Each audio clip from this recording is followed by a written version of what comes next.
Hey, this is Team Ignis. Over the next couple weeks, we're going to be going over a couple of our decks. We're a new team for Cardfight Vanguard on online, and yeah. So I've got the other members have a Great Nature deck and a couple other things. I'm just going over a Kagero build real quick. The NEX is what I run. So let's get started. This is the deck profile. First of all, I run for the X, of course, because it's the Legion Master for the NEX Legion. It's a great card. Its ability is you can counterblast one when it's on Vanguard over here in the damage zone, and you counterblast and Persona Blast, and you can choose two of your opponent's rear guards and retire them. So that's that. Again, I run for the X, and then for the end. I know a lot of people like to run for the end on the Great, but I run personally for the X for the end. The end's ability it's a classic one from BTO5, I think, and it's Counterblast 2 when it's on Vanguard. Again, counterblasting happens in the damage zone. Counterblast 2 and Persona Blast, which is discarding a copy of the X or the end into the drop zone, and he gets to stand back up, so he can attack basically twice, only if the attack hits though. And this is if it's blocked. So this is if it's blocked, and this is if it's hit. And these work well together because they're Legion mates. So what that means is essentially, normally you just have one grade 3 on the Vanguard, but you would actually add the Vanguard's power, and they work well together. So if the attack hits, you counterblast 2, and you can stand up the whole Legion again. Or if the attack doesn't hit, you can counterblast 1 and retire 2 of their rear guards. And it's a pretty good mechanic. It works well in the game. A lot of people, again, run the Great, but I don't see that much of a need as of yet. This isn't really a huge stride deck. As you can see, there's just 5 strides right now. I just haven't found the time to fix up the rest. Anyway, on to grade 2s. For grade 2s, I run kind of an odd mixture. I run one 10k vanilla. I run nahelem, kind of because it's OG. Like, I used to run that in my original set 1 Kagero deck, but also it's kind of a ride target. So if you get it early game, you can ride it and you don't have to worry about anything else.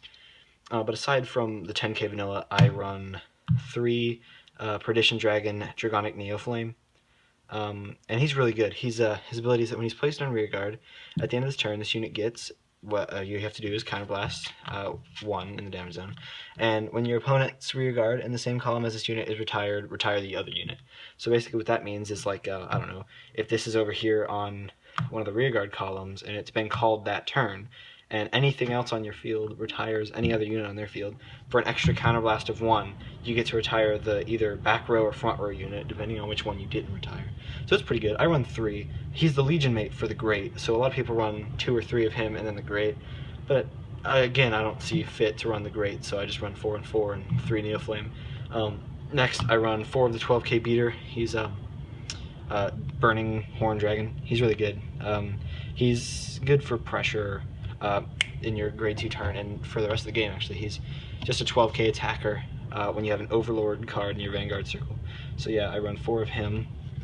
And then lastly is kind of a powerhouse. I run 3 Dragonic Burnout, and they're really good because this deck relies so heavily on Persona Blasting in the grade 3 turn, so, you know, discarding a copy of an Overlord card, and since all of these grade 3s have Overlord in their name, what his skill is that when he's called to rear guard during the turn, you search your drop zone for an Overlord card, and you put it at the bottom of your deck, and then you retire one of their units. So my grade 2s really work well in tandem with each other. So say I have the Legion on my Vanguard circle and an Overlord card in the drop zone, and I have a Neoflame. So the turn would go like, I would call my Neoflame here, and they have a whole full column over there, and then I'd call him, and I'd Soul Blast 1 and put this on the bottom of the deck and retire, and then I'd Counterblast 1 and I'd retire that whole column for just a Soul Blast 1, Counterblast 1, and putting an extra Persona Blast card on the bottom of the deck.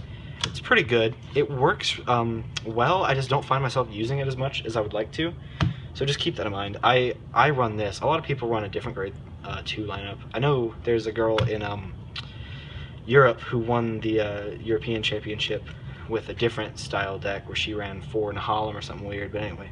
So those are my grade 2s. Again, that's 3 Dragonic Burnout here, 3 Perdition Dragon Neoflame, 4 of the Burning Horn Dragon, and lastly 1 Dragon Knight nahelem. That's what I run. So that's they work pretty well together. On to the grade 1s. I run 3 Calamity Tower Wyvern. He's a 5k, which isn't great, but his ability makes up for it. So I don't like riding him early on, but his ability is that you call him Soul Blast 2 and draw. So it keeps your deck cycled, and plus it's more likely that you'll get a card that's Persona Blasts. Anyway, that's that. Next, of course, Perfect Guards. A lot of people run more modern Perfect Guards. I think it's called Protect Orb Dragon, but these are really cheap. These are Wyvern Guard Bari. They're from the OG set 1. They're a Perfect Guard, you know, so it doesn't really necessarily matter if you have the unflip, but I would recommend, if you have more money, buying Protect Orb, but since I knew I would be building more decks, I went with Bari. It saved me $6. Yeah. Anyway, so that's 4 Perfect, 3 Calamity Tower. Next I run Dragon Monk Gojo. He's also from set 1. His skill is the drop a draw. So you drop one, you rest him, drop a card, and then draw another. And you know, it's not like it's excellent, but it's good, especially because a lot of the times you'll end up going first, and you just kind of feel weird when you're Kagero going first because you just ride something and sit there. So he's good to ride, and if you have anything in your hand you want to cycle out, drop it. And dropping a card is good for the Legion later because you need to put back 4. So just drop it, draw, and then put the card you put back into your deck. So if it's a trigger, it's really good for cycling. Anyway, next I have Energy Flame Aethonic. He's pretty good. Actually, he's very good. He saved me a couple times. Your deck is Counterblast heavy. Most cards have a Counterblast or a Soul Blast ability, and this helps both. It's a very helpful card. So what its skill is when a unit on your opponent's field is put into the drop zone, you can put this unit into your soul and then unflip 2 damage. Like, I don't know, I think they call that countercharging nowadays. That new ability on some of the new G Perfect Guards. So it's very good. So all you do is you keep it on the back row. Just generally, it's a 7k booster. It's not horrible. So is Gojo. So you just keep them on the back here, and whenever you retire a unit, which is a lot because this is Kagero, you would just move him into the soul and unflip 2. This is both good because you have cards like Calamity Tower and Burnout who require heavily soul blasting out of the soul. And it's also good because, you know, it's in the soul after you put it in the soul, so you can soul blast it. And it's also good because it keeps your counterblast open with a counter charge. It's pretty good. So those are my grade 1s. Again, I run 3 Aethonic, I run 4 Gojo, I run 4 Perfect Guard. I use Bari. You, if you have more money, should probably use Protect Orb or the Perdition, depending on what deck you're building. So yeah, and I run 3 Calamity Tower at the end. So the Soul Blasting, draw, the move to Soul, unflip, Perfect Guard. You know, Perfect Guard is a Perfect Guard, but still, you know, and Gojo. So those are my grade 1s. Now on to the grade 0 trigger lineup. I won't spend forever talking about which triggers I run because that really doesn't matter. But as far as what I run 4 heal. I'm actually not sure. I think, yeah, I run bing bing bong bong. Yeah, I run 8 crit and 4 draw. This leaves me open. I don't run stands because your Vanguard stands back up, so I don't see the reason to run stands. This leaves you open because you're going to be swinging a lot with your Vanguard, so this gets you more likelihood of pulling a critical trigger and just stacking the crits and power on. I like it. I think it's a good trigger lineup. I know a lot of people run 6 crit, 6 draw, 4 heal because they want to plus their hand more, but I think Kagero already pluses your hand decently. So yeah, that's 8 crit, 4 draw, and it's important that you run Gatling Claw unless you just don't want to. A draw trigger is a draw trigger, it really doesn't matter. But Gatling Claw is really good. It's I know I'm not gonna bore you with trigger details or anything or what I use personally, but Gatling is really good. So you just put him down on the rear guard, counterblast, and push him to soul and retire their starter or a grade 0 that's on their field. I think it's pretty good. It goes good with the aethonic because you can kind of combo moves off each other with moving cards into soul and soul blasting, and it works well. I've used it really well, and then of course 4 heal. Lastly, I'll go over the strides and I'll go over my starter. So as for strides, this isn't a stride build as of yet, but I will eventually be running Root Flare and maybe the Ace. But as for right now, I run 4 Mustafa. He's very good.